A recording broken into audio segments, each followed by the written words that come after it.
Thank you, Mr. Speaker. Well, it's always an honor to rise in this place, even during difficult times such as today, and with something of a heavy heart one rises after the tributes we've already heard on the terrible tragedy in Saskatchewan. And it's also difficult to rise sometimes in trying times such as these, when so much is at stake for the future of our country as we grapple with the ongoing crisis over the Trans Mountain expansion and the future implications that a failure of that project would have for all future projects in Canada.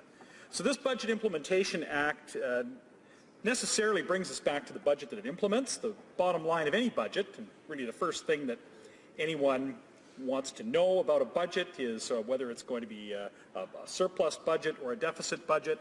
And any analysis or criticism or commentary that takes place on the has to take place in the context of the size and scope of any surplus or deficit. All the choices of inclusion or omission from a budget have to be viewed through that lens, and in the case of a deficit, it's customary to address the question of when the budget will return to surplus. And I say this is customary because indeed it is, and in fact all 13 provincial and territorial governments either have a balanced budget or they have a specific timeline or projection for when their budget will be balanced, and it's contained in their budget. This finance minister is currently running a significant deficit, and neither the budget nor this Implementation Act make any mention of the means or timing of a return to balance. And I raised this with the minister when he appeared before the Finance Committee last month. And I asked him why he is the only finance minister in Canada that has no plan for a balanced budget and did not even address the issue in a 400-page budget document. Well, and this is what he said. He said, quote, "No matter how many times the Conservative members ask us to follow the playbook of the previous Conservative government, we won't do it." Well, I may disagree with the minister on the point of whether or not he should follow the Conservative playbook, but at this point, I think most Canadians would settle for this government merely following its own playbook. On page 12 of the 2015 Liberal platform, its playbook, it reads, quote, "We will run modest short-term deficits of less than $10 billion in each of the next 2 fiscal years to fund historic investments in infrastructure. After the next 2 fiscal years, the deficit will decline and our investment plan will return Canada to a balanced budget in 2019. Then on page 73, it says, under the fiscal plan and costing chapter, it reiterates, "We'll run modest deficits for 3 years so that we can invest in growth of the middle class and credibly offer a plan for a balanced budget." Later on in the same chapter, it says, over the next 2 years, the deficit will decline and our investment plan will return Canada to a balanced budget. So, Mr. Speaker, the Liberal playbook refers to balanced budgets. In fact, they promised balanced budgets. They promised small deficits and a return to a balanced budget.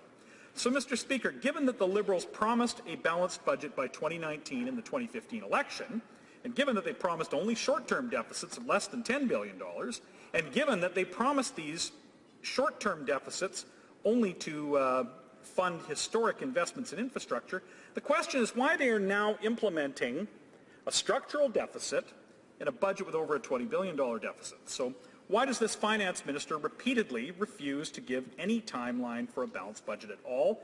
And why does he bizarrely criticize the Conservatives for even asking about a balanced budget when he ran on an election platform that contained that very promise? So, in fact, Mr. Speaker, this finance minister got lucky this past year.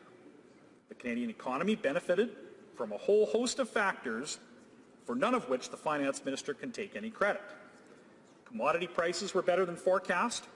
The world economy has had perhaps its best year since the Great Recession. The American economy was positively booming with a record-setting stock market run. Real estate price inflation has continued in Canada, and interest rates have remained low.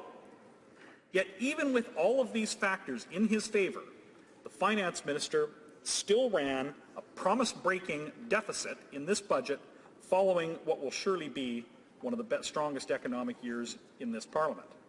So if the minister promised to return to balanced budgets This he has completely failed to deliver, and it's more than reasonable for opposition members to ask, if not now, then when?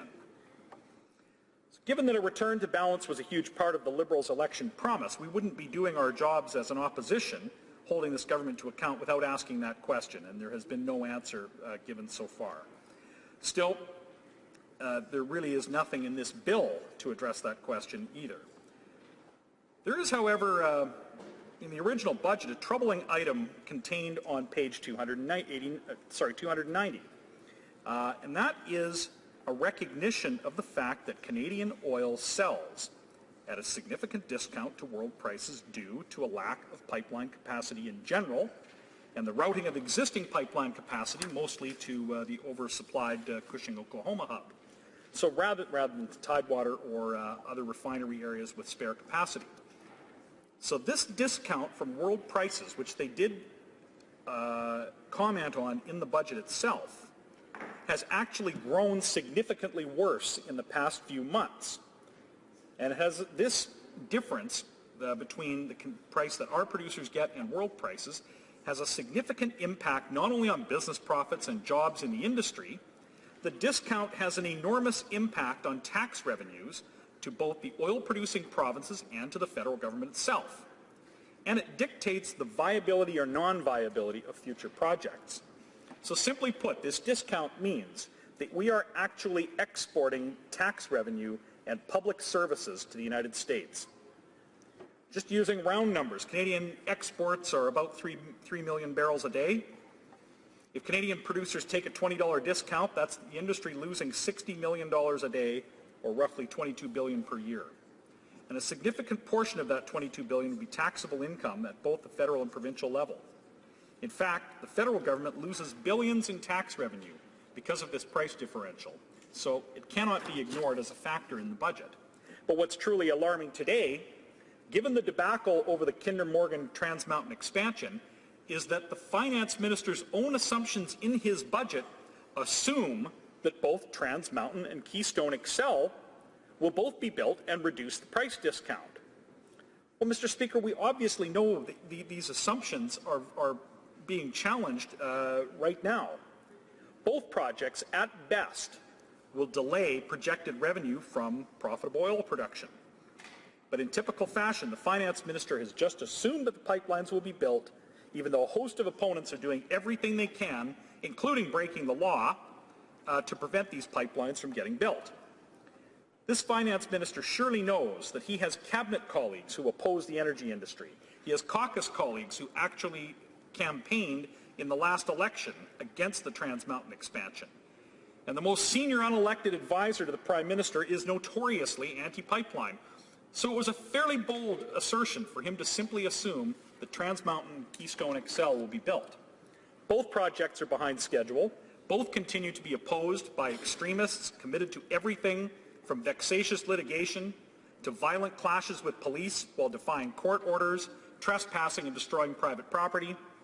And given this government's track record, what credibility does it really think it deserves on pipelines? The finance minister's budget assumes that pipelines are going to be built, yet the first thing this government did after it was elected, or one of the first things it did, was to kill the Northern Gateway project, which was a pipeline to Tidewater approved previously. The proponent was working through the conditions and the concerns that had been raised about the project when this government used an arbitrary tanker ban to ensure that it could never be built. Then this Prime Minister completely failed to get Barack Obama to approve Keystone XL, which added another couple of years to the delay of that project. And this project, which this is a project the finance minister is counting on to reduce the differential that has to be taken into account in his tax revenue projections. Now, of course, Energy East, we know, was killed by this government's decision to move the goalpost on its proponent by absurdly deciding to make both upstream and downstream emissions part of the criteria. And I say absurd, Mr. Speaker, because the emission from a fossil fuel moved through a pipe is mostly determined by what happens to it at the end of the pipe by the end consumer. What kind of vehicle is it put into, and how is that fossil fuel eventually consumed? So, Mr. Speaker, now the government is even pushing through Bill C-69, which the president of the Canadian Energy Pipeline Association told the Environment Committee, quote, "It's hard to imagine that any pipeline project proponent would be prepared to test this new process or have a reasonable expectation of a positive outcome at the end of it. It is preposterous to expect that a pipeline proponent would spend upwards of $1 billion only to be denied approval at the end. If the goal is to curtail oil and gas production and to have no more pipelines built, this legislation may have hit the mark," unquote. What is this finance minister going to do if the capital flight that has been underway for months can't be reversed? What is he going to do if nobody will invest and create jobs in the resource sector? What is he going to do if interest rates exceed his expectations? What is he going to do if there's a real estate price correction? What is he going to do if the NAFTA renegotiations end in trade restrictions that damage Canadian access to the American market? Mr. Speaker, even with everything going his way, he can't balance the budget. What is he going to do if any of these eventualities happen or any of 100 other unforeseen events should happen? Now is the time to establish a fiscal cushion to prepare for the inevitability of difficult times ahead. So the budget is not balanced. There's no plan to balance it. There's no date for the budget to be balanced. There's no plan that will get pipelines built, and they have, which have a significant impact on this finance minister's ability to balance future budgets. There's no apology to Canadian voters for breaking their promise on the deficit in the first place, and nothing in this Budget Implementation Act to address any of these issues. So what does this act actually do? Well, this act makes certain changes to the Income Tax Act to implement changes announced by the Minister of Finance last summer on the taxation of Canadian-controlled private corporations, and other tax changes that we are now getting to the point where the CRA has to actually implement them. We know that on July 17th, the Minister of Finance dropped his bombshell announcing that too many wealthy Canadians were using complex corporate structures to avoid taxes. He went on to announce, following a brief summertime sham consultation, that they would ram through private corporate tax changes to severely restrict dividend payments between related shareholders, so-called sprinkling, eliminate the dividend tax credit, which would create double taxation of passive income with rates at about 73%, and make it virtually impossible to sell a business to a relative, among other things. Every member of this House heard from small business owners, I'm sure. Small business owners that don't have a pension, don't have a minimum wage, don't have the protections of employment law, don't have employment insurance or can't collect employment insurance. They have to be 100% liable for the conduct of their own employees, who they can't also sue for their gross negligence. All of these people, these hard-working business owners, heard what they heard in the summer was that a wealthy finance minister called them a tax cheater. What happened after that announcement, though, was remarkable. Business owners and tax experts from across Canada spontaneously rose up with diverse voices all across Canada, but unanimously speaking in opposition to every aspect of the minister's proposals. And this grassroots opposition did cause the government to partially backpedal on some of their plans, which are contained in this act.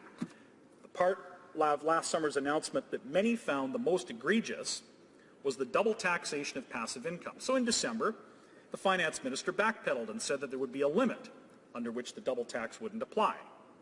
And then in the budget, instead, what he did was he said that there would be now a tie-in between passive income and access to the small business rate, which will now be reduced or eliminated for small business owners who have passive incomes of greater than $50,000.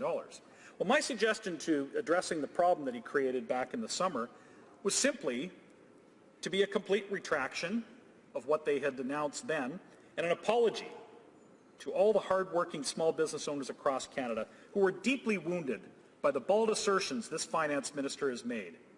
But let's face it, the reason that this finance minister and his prime minister believe that small businesses are really just tax dodges for the wealthy is that they themselves use private corporations to dodge taxes.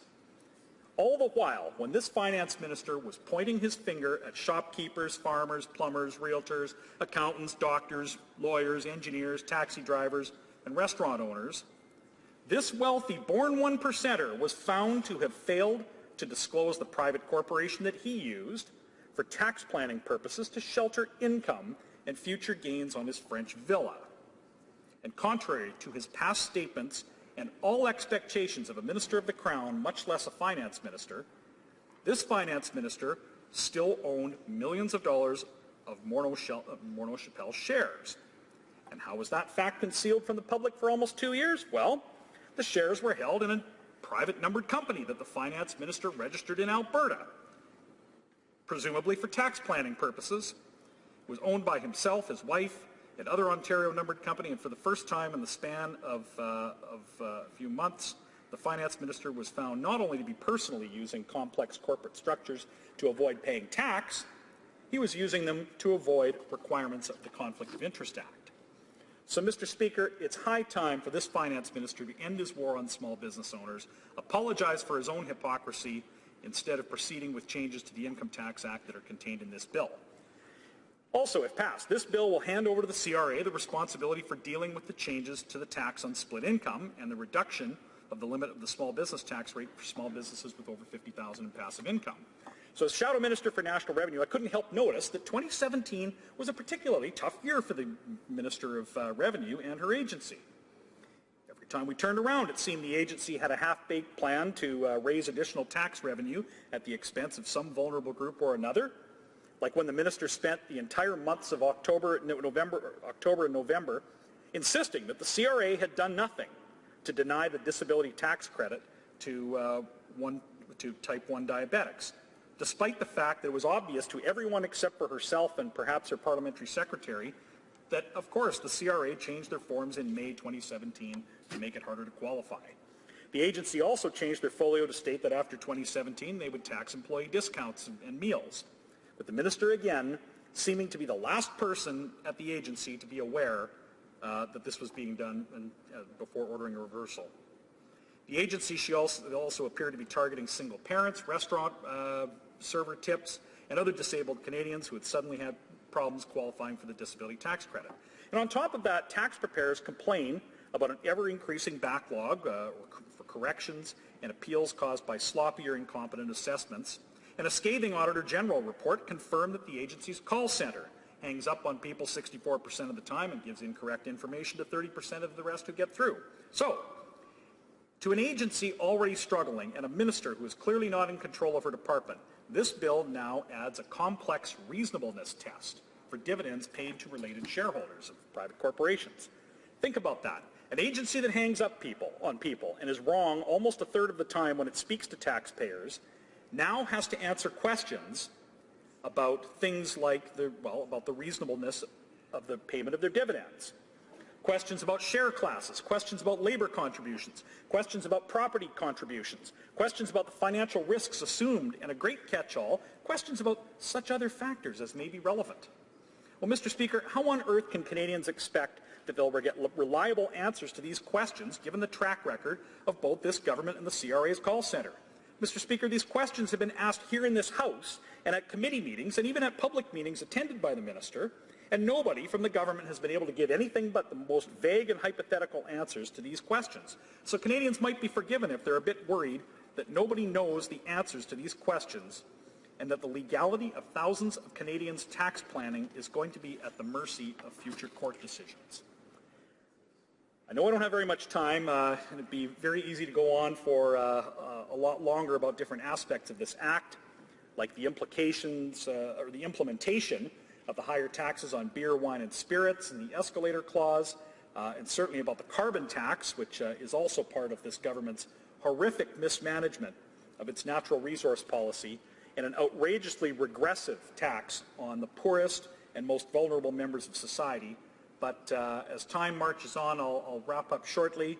I would like to conclude by urging members to vote against this bill, given that it increases taxes, it fails to even address the very concept of a balanced budget, it will do absolutely nothing to get pipelines built, the very same pipelines that the budget knows it needs for its own tax revenue, and it also helps facilitate this minister's war on small business through the changes to the taxation of private corporations. So, Mr. Speaker, that and, of course, the job-destroying, poverty-inducing carbon tax. So, Mr. Speaker, I will be voting against this act, and I urge all other members to do so as well.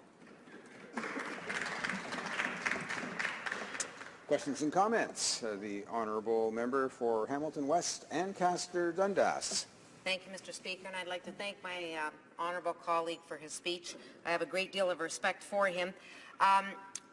However, I have a difference of opinion with respect to the response of businesses, small businesses, with respect to the budget and what's before us today. I actually, through consulting with my business owners, small business owners, they were very pleased that we were actually reducing the taxes that they paid. So we reduced the taxes in 2015 from 11%, ultimately to bring them down to 9% in 2019. And the other thing that they were pleased with was the amount of consultation that we had with them in order that we would get this right and that it would help them. And so I'm curious as to the view that the member has stated, because my experience has been totally opposite. In fact, I sent out a householder, and I had a number of small businesses that were commending our government and thanking our government for the changes we were making. So I'm curious about that. But the question I'd like to put to the member is this. In this budget, we did something that I think is very important, and that is that we set a guide for a new gender results framework. I would like to know whether the honourable member supports that. Honourable member for Calgary, Rocky Ridge. Well, Mr. Speaker, I'll start. There was a whole lot there. I'll start with the last point and say that I think that, that in my riding, what men and women want most is economic security through a job, and they feel that their livelihoods are threatened by this government's agenda, in particular in the resource sector. So I think that having the word gender hundreds of times in a budget doesn't give women or men or anybody else a job or the economic security that they're looking for through employment. And likewise, I respect this member, and of course this House is, she mentioned differences of opinion, and that's what we're here today, I guess, is to exchange some of these differences. And with respect to consultation and the impact on small business people, I find it strange that the Liberals want extraordinary credit for going back and reversing a decision to break a campaign promise on the small business tax rate, and it was a promise to merely do what the previous government had already promised to do in its final budget. So I don't think that there should be really too much credit given to this government for that. Questions and comments? The honourable member for Kootenay, Columbia. Thank you, and I'd also like to thank my colleague for his speech. I met with a number of small businesses in my riding during the furor, I guess would be the best way to describe it, from the original Liberal government proposals, and absolutely we need to do better for small businesses. For example, I'd like to see a limit to the credit card charges that our businesses pay as well included. The budget is titled, and I guess I'm going to read it just to make sure I get it right. They're calling this a gender and growth budget, so I want to be a little even more specific than my colleague across the floor. Would the Conservatives agree that we need pay equity now? Member for Calgary, Rocky Ridge. Well, again, I didn't even get a chance in the limited time we had to finish some of the previous questions there, but on this, the question about the pay equity or the issue of gender equality in the workplace and in pay is surely going to be best addressed through a strong economy. And I think that the way that this budget simply repeating phrases and adding the word gender on every page is going to do nothing to actually make any change that will be meaningful in any way to women in the workplace and to achieving anything that will bring economic security to any women or any men. He mentioned the credit card rates, and it reminded me of a meeting I had with some small business owners actually recently in Prince Edward Island, restaurateurs, and they did talk about the impact that has on their business. They pointed out that in a typical transaction that the people that get paid the most are the government and the credit card company, because their margins are actually less than either of those two bodies would make in a transaction. I want to reiterate or go back to one of the earlier comments about consultation of what small business owners had to say. In my riding, it was universal. I had very large, I had roundtable meetings in both in my riding and other parts of the country, and I had a very different experience than the member from Hamilton, Ancaster, Dundas. It was they universally panned the finance minister's changes. They recognized in them the attack that it was on their livelihoods. Questions and comments? The honourable member for Oshawa. Thank you very much, Mr. Speaker. I want to thank my colleague for an excellent speech. And I was wondering if today you could actually comment on some of the comments that Liberals have made about the economy in Canada. First off, I'd like to ask him to comment on former Ambassador Frank McKenna, who was also, as you know, Mr. Speaker, the Premier of New Brunswick. He was talking about the cancelled Energy East pipeline. And he said, we're buying 700,000 barrels a day for Eastern refiners from other places in the world at world prices. He said, there's no other country in the world that would do anything as dumb as this. Former Finance Minister Manley said there was nothing to address the competitiveness in this budget, the issue that we're dealing with. McKenna also said we're giving up our leverage in NAFTA talks. Mr. Speaker, I stand here in an Oshawa Generals jersey today because Oshawa, we have to trade. We're a city that builds cars. The competitiveness issue is really starting to hit us. Could the member talk about how much time does Canada have if this Liberal government doesn't wake up and smell the roses about the importance of these issues that I brought up, that Liberals brought up? Honourable member for Calgary Rocky Ridge. Well, he brings the member for Oshawa makes some excellent points in his intervention. And the whole business of, yes, importing 700,000 barrels a day at world prices while we're exporting we're basically sending oil into the United States $20 a barrel lower than the same oil that they're then transferring northward. It is crazy, and it is. I hope it might be helpful to some of the members on the other side to hear some of the luminaries of their past who are Liberals tell them that they are wrong on energy issues. And I mean, you've got they're wrong everywhere they go on pipelines. Only the Liberal Party could have contradictory messages on pipelines, with candidates in one part of the country being pro-pipeline and candidates being anti-pipeline in other parts of the country, and manage to alienate both sides of the pipeline issue over Energy East and Keystone. So none of this is going to make... Questions and comments? The honourable... Questions and comments? The honourable member for Saanich Gulf Islands.